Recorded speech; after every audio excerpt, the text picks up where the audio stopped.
एक लड़का जिसकी अभी नई नई शादी होती है और दहेज में उसे कार मिल जाती है। एक ही सप्ताह शादी को बीतता है, अब वो अपनी पत्नी को बिठाकर उस कार में घूमने के लिए बाहर निकल पड़ता है। दोस्तों, वो बहुत ही तेज़ी के साथ कार चला रहा होता है। उसकी पत्नी उसे बार बार मना करती है कि तुम इतना तेज़ गाड़ी को मत चलाओ, नहीं तो कुछ हादसा हो जाएगा, लेकिन वो मानता ही नहीं। और फिर थोड़ी आगे जब वो गाड़ी लेकर जाता है तो एक भिखारी उनकी गाड़ी के सामने आ जाता है। वो बाल बाल बच जाता है, लेकिन उसके बाद जो यहाँ पर होता है कभी किसी ने कल्पना भी नहीं की थी। यहाँ पर जो उसकी पत्नी होती है उस भिखारी को हाथ जोड़ती है और जो पति होता है खुद यहाँ पर उसे धमकाता है और अपनी पत्नी को गाड़ी में बिठाकर ले जाता है और कहता है कि ऐसे भिखारियों की तुम कैसे मदद कर सकती हो। फिर यहाँ पर पत्नी उसे आईना दिखाते हुए कहती है कि इससे बड़े भिखारी तो तुम हो। दोस्तों, ऐसा पत्नी ने क्यों कहा था और ऐसा पति ने क्या कर दिया था जो पति उससे बड़ा भिखारी बन जाता है। दोस्तों, अगर आप लोग भी पूरी कहानी के बारे में जानना चाहते हैं तो वीडियो को जरा सा भी स्किप ना करें, लास्ट तक वीडियो को जरूर देखिएगा। आगे बढ़ने से पहले हमारी वही रिक्वेस्ट कि जो हमारे चैनल के साथ नए हैं कृपया करके चैनल को फॉलो कर लें, बेल आइकन को जरूर प्रेस करें। नमस्कार, जय हिंद। आप देख रहे हैं APH न्यूज राहुल रावत के साथ। तो दोस्तों, आज की जो हकीकत की घटना आप लोगों को बताने जा रहा हूं, एक लड़का जिसका नाम रवि होता है, वो अपनी शादी के लिए कई लड़कियों को रिजेक्ट कर देता है। रिजेक्ट करने का जो मतलब होता है उसे अच्छे से दहेज नहीं मिल पा रही थी, इसलिए ही उसके परिवार वाले लड़कियों को रिजेक्ट करते चले जाते हैं और फिर उन्हें एक ऐसी लड़की मिल जाती है जिसके पिता उन्हें उनके मुताबिक ही दहेज देते हैं। लड़की का नाम प्रिया होता है। प्रिया के साथ रवि की शादी हो जाती है और दहेज में इन्हें आज गाड़ी मिल जाती है। बड़ा ही खुश यहाँ पर रवि होता है, उसका परिवार बहुत ज़्यादा खुश होता है। दोस्तों, उसके बाद जो दुल्हन होती है प्रिया रवि के घर पर पहुंच जाती है और वहां पर कुछ दिन बड़े आराम से रहने लगती है। जैसे ही एक सप्ताह का समय बीतता है तो यहां पर जो रवि होता है अपनी पत्नी प्रिया से कहने लगता है कि चलो लॉन्ग ड्राइव पर चलते हैं। मेरे जो दोस्त हैं मुझे इसी बात पर चिढ़ाया करते कि तुम कभी गाड़ी नहीं ले सकते, लेकिन आज तुम्हारे पिता से मैंने दहेज में गाड़ी मांग ली और मुझे गाड़ी मिल गई और आज मैं बहुत ज़्यादा खुश हूँ।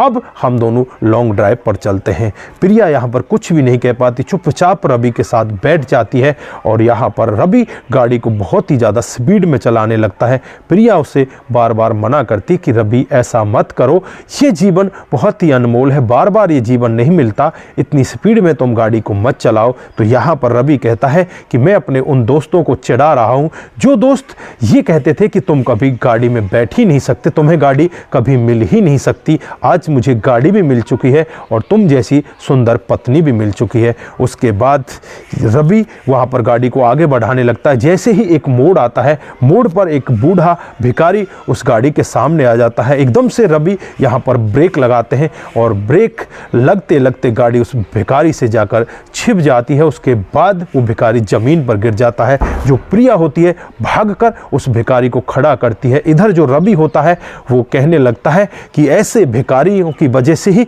हम लोग इस रोड पर भी खुले नहीं घूम सकते। भिखारी मन से हमारे बीच में आ जाते हैं और हमसे पैसा ऐंठने की कोशिश करते हैं। लेकिन प्रिया यहाँ पर रवि से कहती है कि रवि ऐसा नहीं है, सब लोग ऐसे नहीं होते, कुछ लोगों की मजबूरी होती है, मजबूरी के कारण उन्हें भीख मांगना पड़ता है।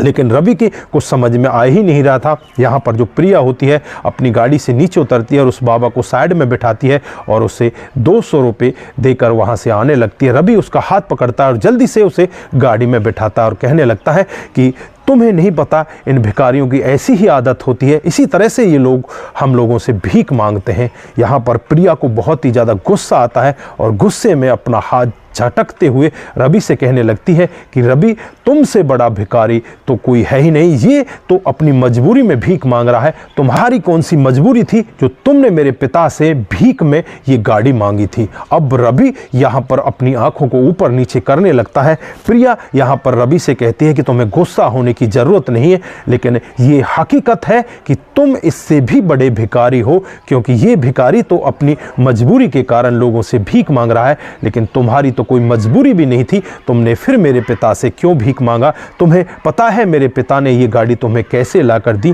कितने लोगों से इस गाड़ी के लिए कर्जा लिया और तुम्हारी जो भीख है तुम्हें दे दी। यहाँ पर जो रवि होता है एकदम से शर्म के मारे अपनी गर्दन नीचे कर लेता है। उसे भी समझ में आ चुका था कि प्रिया बिल्कुल सही कह रही है कि मुझसे बड़ा भिखारी तो यहाँ कोई है ही नहीं। फिर उसके बाद वो गाड़ी मोड़ता है और उसी भिखारी के पास पहुँच जाता है और वहाँ जाने के बाद जो भिखारी होता है उससे माफ़ी मांगता है और कहने लगता है कि बाबा मुझे माफ़ कर देना। फिर उसे 500 रुपये देकर आता है और इधर प्रिया से भी आकर माफ़ी मांगता है और कहने लगता है कि प्रिया मुझे माफ़ कर देना, मुझसे बहुत बड़ी गलती हो गई। दोस्तों ये बात रवि की समझ में तो आ चुकी थी कि रवि बहुत बड़ा भिखारी था, लेकिन ये बात किस किस व्यक्ति की समझ में आई कि हमें लड़की वालों से कभी भी इस तरह से कोई दहेज नहीं मांगना चाहिए। तो दोस्तों ये एक छोटी सी कहानी यहाँ पर हमें यही शिक्षा देकर जाती है कि दहेज हम अगर किसी से मांगते हैं तो वो बहुत बड़ी भिखारीपने का काम है।